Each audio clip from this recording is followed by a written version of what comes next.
영국의 전 총리이자 철의 여인으로 불리우는 마거렛 대처는 이런 말을 했습니다. 생각을 조심하라. 그것은 말이 된다. 말을 경계하라. 그것은 행동이 된다.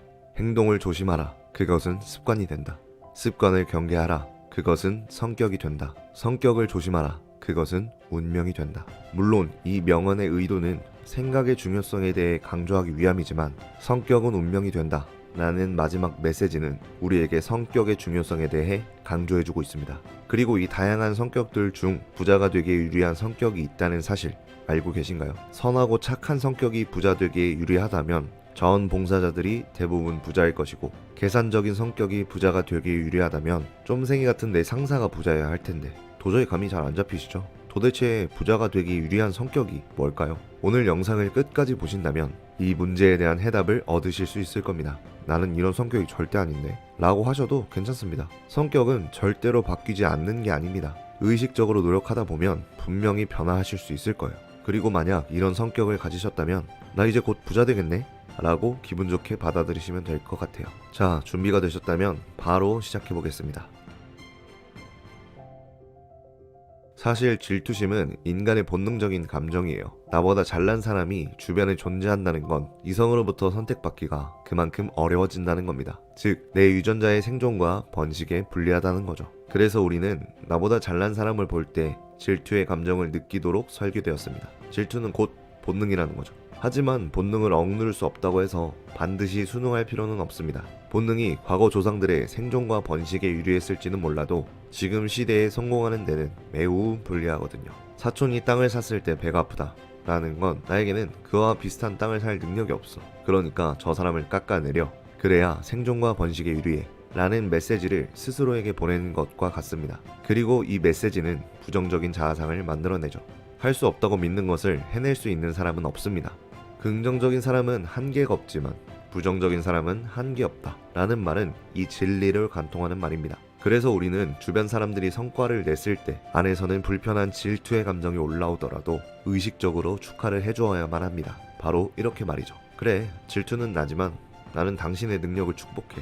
나도 당신처럼 할 수 있을 거야. 내게도 그런 능력이 있거든. 이런 식으로 남을 축복해줄 때 여러분의 자아상은 변화합니다. 그리고 변화된 긍정적인 자아상이 바로 성공과 직결되죠. 미국의 성형외과 의사이자 강연자로 유명한 맥스웰 몰츠 박사는 사이코사이버네틱스라는 개념을 창안했는데요. 이미 외적으로 뛰어난데도 성형수술을 하러 오는 사람, 성형수술 후에 눈에 띄게 자신감이 상승한 사람, 반면에 성형수술 후에도 자신감이 낮은 사람들의 차이가 바로 자아상의 차이로부터 온다는 것을 발견했죠. 그래서 사람들에게 진정으로 필요한 것은 외모 성형이 아닌 자아 성형이라고 주장했습니다. 여러분은 어떤 자아상을 갖고 계신가요? 남의 성공을 축복하며 스스로에게 가능성을 열어두시나요? 아니면 남의 성공을 깎아내리며 스스로의 가능성을 닫아두시나요? 모든 것은 여러분의 선택입니다.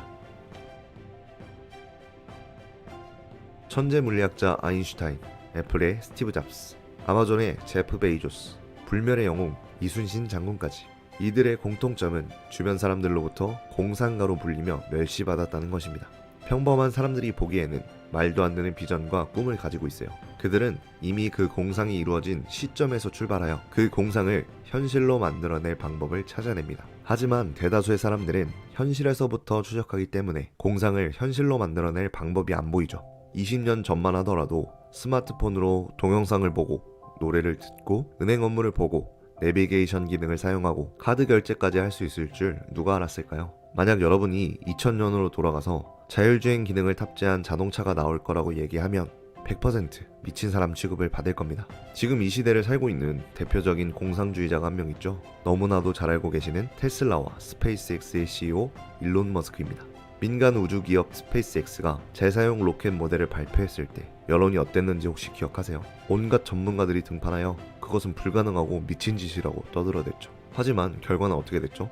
기어코 가능하다는 것을 증명해냈습니다. 포기하지 않는 공상주의자는 결국 성공한다. 저는 일론 머스크의 화성 이주 계획도 반드시 실현될 거라고 생각해요. 누군가는 그의 비전을 조롱할 테지만 일론 머스크는 또다시 업적을 세울 것입니다. 그리고 그 인류의 기념비적인 업적은 역시나 공상주의자의 공상에서 출발한 것이죠. 평범한 현실주의자가 되시겠습니까? 아니면 성공하는 공상주의자가 되시겠습니까? 수많은 부자들이 입을 모아 말하는 성공의 요소는 바로 행동력입니다. 수많은 자기계발서와 동기부여 영상을 봐도 변화가 없는 사람들의 공통점은 행동하지 않는다는 것이죠. 제가 정말 사랑하는 책 중 하나인 론 무어의 결단이라는 책에서는 자수성가 부자들의 압도적인 성공 비밀을 단 한 문장으로 요약합니다. Start now, get perfect later. 지금 시작하라. 그리고 나중에 완벽해져라. 세계적인 자기계발, 동기부여 전문가인 지그 지글러 또한 자신의 저서에서 이렇게 말하죠. 뛰어나고 훌륭하게 시작할 필요는 없다. 그러나 훌륭해지기 위해서는 반드시 시작해야 한다. 이처럼 많은 성공자들이 시작과 행동에 대해 강조하죠. 물론 신중함은 당연히 필요하고 또 너무나도 중요합니다. 많은 책임이 따를수록 중대한 결단일수록 어느 정도 시간을 두고 신중하게 선택할 필요는 있어요. 다만 이 신중함을 시작하지 않기 위한 핑계로 삼진 말아야 합니다. 그리고 정말 재밌는 사실 중 하나는 아주 철저하게 준비하고 뛰어들었을 때보다 한번 경험해봤을 때 배우는 것이 훨씬 더 많다는 겁니다. 할까 말까 고민 중인 일이 있다면, 그리고 그것이 미래의 나에게 해가 되는 일이 아니라면 시작해야 합니다. 당연히 실수도 하고 실패도 할 거예요. 하지만 실패 없인 그 무엇도 얻을 수가 없습니다. 전문가란 자기 분야에서 할 수 있는 모든 실패를 경험해본 사람이다. 실패를 자랑스러운 훈장으로 여기시며 앞으로 전진해 나가는 여러분이 되셨으면 좋겠습니다. 자, 오늘은 부자가 되기에 유리한 성격 3가지를 알아봤습니다. 다시 한번 간단하게 복습해볼까요? 첫째, 사촌이 땅을 사면 축복한다. 질투는 당연한 본능이지만 질투에 순응하면 부정적인 자아상을 갖게 된다고 했죠. 의식적으로 축복해주려는 노력이 반드시 필요하다고 했었습니다. 둘째, 공상주의자. 포기하지 않는 공상주의자는 반드시 공상을 현실로 만들어낸다고 했었죠. 일론 머스크를 떠올리시면 좋을 것 같습니다. 셋째, 폭발적인 행동력. 자수성가 부자들의 비밀이 뭐라고 했죠? Start now, get perfect later. 시작하는 것의 힘이 아주 중요하다고 강조드렸습니다. 부자들이라고 해서 엄청나게 특별한 초능력이 있는 건 아닙니다. 이런 사소한 것들의 차이가 바로 부자를 만들어내는 것이죠. 할 수 있다고 믿고 포기하지 않고 지속만 한다면요. 오늘 내용이 도움되셨다면 구독과 좋아요 부탁드리겠습니다. 영상 제작에 아주 큰 힘이 됩니다. 다음에도 더욱더 도움되는 영상으로 찾아뵙겠습니다. 감사합니다.